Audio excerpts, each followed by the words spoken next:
Aujourd'hui, on va parler d'amour, de paix et de tolérance. Et on va également parler de Noël. Ou plutôt de la fête de bel hiver et de la fête de fin d'année. De la fête des neiges. Bon, il n'y a plus de neige, mais bon. Et donc là, c'est un musulman, je sais pas si c'est un imam, qui va nous expliquer les conséquences pour un musulman de fêter Noël. Et que vraiment, il n'y a pas pire. Hein, d'accord? Après, je vous rassure, moi, dans mon marché de Noël, j'ai vu des nanas en voile intégral au marché de Noël et elles étaient là, elles allaient voir un petit peu tout ce qu'il y avait, donc ces gens-là restent minoritaires. Mais voilà, j'ai pas besoin de filtre, hein. Hop. Le fait de souhaiter joyeux Noël ou de bonnes fêtes aux chrétiens lors de leur fête est pire auprès d'Allah que de souhaiter ou de féliciter une personne qui a commis la fornication. Qui félicite quelqu'un qui a forniqué? Waouh, bravo, félicitations. Ou alors peut-être, pour la première fois, on t'a dit «Oh, bon, bah, tu l'as enfin fait, t'as la rigueur». Mais si tu te félicites pas quelqu'un, je comprends pas trop. Question pour un musulman qui veut réfléchir ou qui cherche la vérité. As-tu déjà vu un chrétien, lors de la fête du Eid, aller commander un mouton et ensuite, après la prière du Eid, égorger et ensuite participer à la fête avec les musulmans? Alors, il y a une différence. C'est que Noël, c'est une fête où on vend des saucissons et où on mange du fromage et on se fait des cadeaux. Alors que l'Aïd, comme tu dis, c'est une fête où on prend un mouton, on le surime, on attend qu'il se vide de son sang. Donc si tu veux, c'est pas le même niveau de violence. Donc c'est normal que les chrétiens ne participent pas à ça, j'ai envie de te dire. Est-ce que tu te rends compte du niveau de violence de ce que tu fais en fait? Bien sûr qu'on participe pas à ça. Bien évidemment, la réponse sera que tu n'as jamais vu. Et ce qui est étonnant à notre époque, c'est que on trouve des musulmans, eux, faire le contraire, c'est-à-dire participer à la fête de Noël, délaisser leur religion, se rabaisser et, au nom du vivre ensemble, aller participer. Alors moi, les femmes voilées en voile intégral que j'ai vu avec leur gamine de 5 ans voilée au marché de Noël, elles me paraissent pas renier leur religion, hein. Sinon, elles ne voileraient pas leur gamine de 5 ans. Mais pourtant, elles étaient là aux fêtes de Noël. Et sache, et mémorise bien ça, que le fait de souhaiter joyeux Noël ou de bonnes fêtes aux chrétiens lors de leur fête est pire auprès d'Allah que de souhaiter ou de féliciter une personne qui a commis la fornication. Qu'il faut même pas dire aux autres joyeux Noël. Donc ça veut dire par exemple, je suppose que moi je n'ai pas le droit de te souhaiter un bon ramadan. Parce que Gérald Darmanin, chaque année, il souhaite aux gens un bon ramadan. Par contre, je l'ai pas vu souhaiter joyeux Noël. Mais il souhaite le joyeux ramadan. Et du coup, c'est bien ou c'est pas bien? Ou de féliciter une personne qui a bu de l'alcool, ou de féliciter une personne qui a tué. Pourquoi? Car ceci, c'est des péchés. Attends, c'est pire que de féliciter quelqu'un qui a tué. Oui, c'est ça. Oui, c'est ça.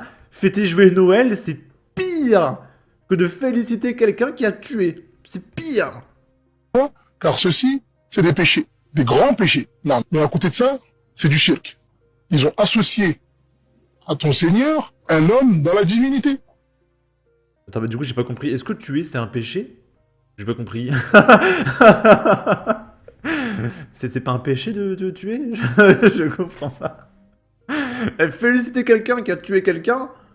Bon, ça va. Par contre, dire joyeux Noël, ça, c'est un péché, c'est intolérable. Mais quoi? Bon. Là, c'est des musulmans en Allemagne. Je sais pas, peut-être qu'ils ont le seum. Et ils se rendent à des marchés de Noël pour crier Allahu Akbar. Donc peut-être qu'ils ont pas envie de voir de la chrétienté.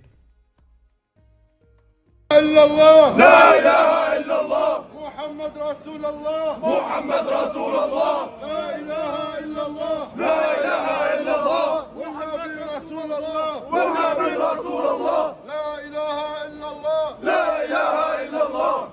Bon, ça dure 1 minute, hein, je pense que vous allez quitter la vidéo si je laisse tout.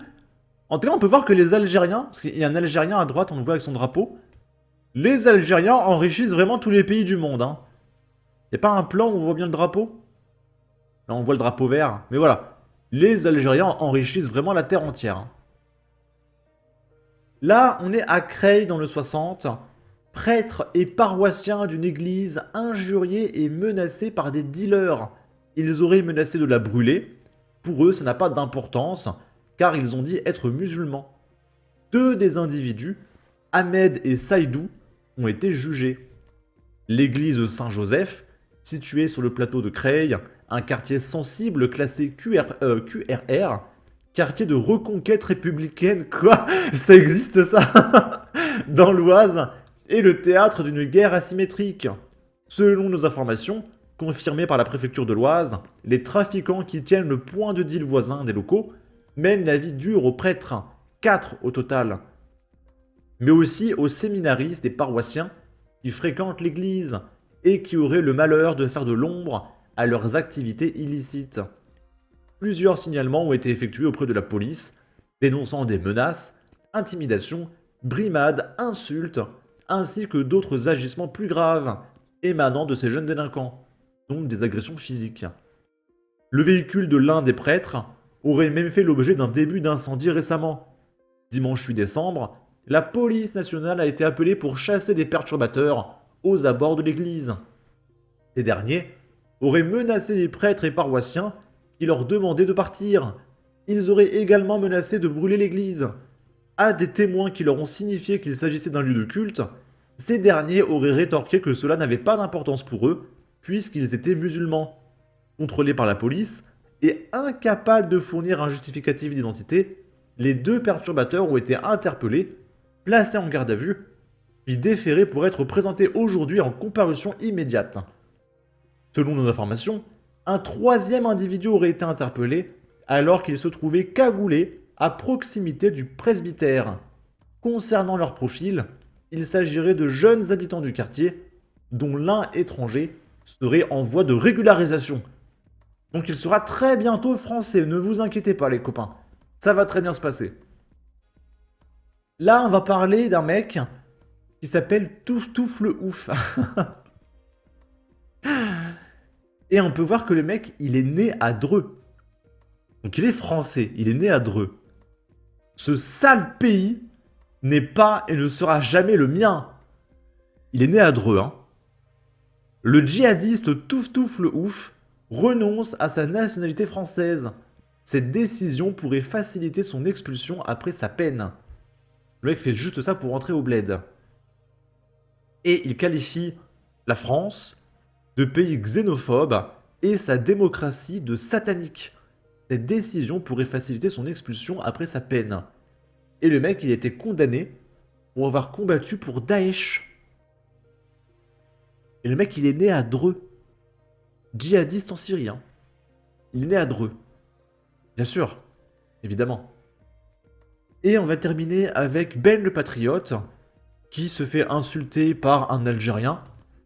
Et il va répondre. Donc je vous laisse lire, hein, je peux pas le dire sur YouTube. Bon, maintenant j'affiche les gens. Voilà. Le gars, il se chauffe tout seul, il me connaît qu'à travers des vidéos. Et d'ailleurs, je me suis toujours demandé, quand tu vois quelqu'un à travers une vidéo, comment tu peux arriver à un tel niveau de haine? Alors, toujours pareil, drapeau algérien. On a un vrai problème avec certains, j'ai bien dit, certains Français d'origine algérienne. Je parle pas de tout le monde. Commencez pas à me dire, arrête de mettre tout le monde dans le même sac. Et je ne parle pas de l'Algérie. L'Algérie, c'est à part. Mais il y a des Français d'origine algérienne qui ont un problème psychologique, il faut le dire aujourd'hui. Ils sont sanguins, ne se contrôlent pas, mais on parle pas de quelques personnes. On parle de milliers de personnes. Et ça, on le voit moins chez les Français d'origine marocaine et tunisienne. On le voit énormément, ce problème de comportement de contrôle de soi-même, chez les Français d'origine algérienne. Où les gars, ils pètent les plombs, littéralement. Est-ce que ce sont des personnes consanguines? Je sais pas.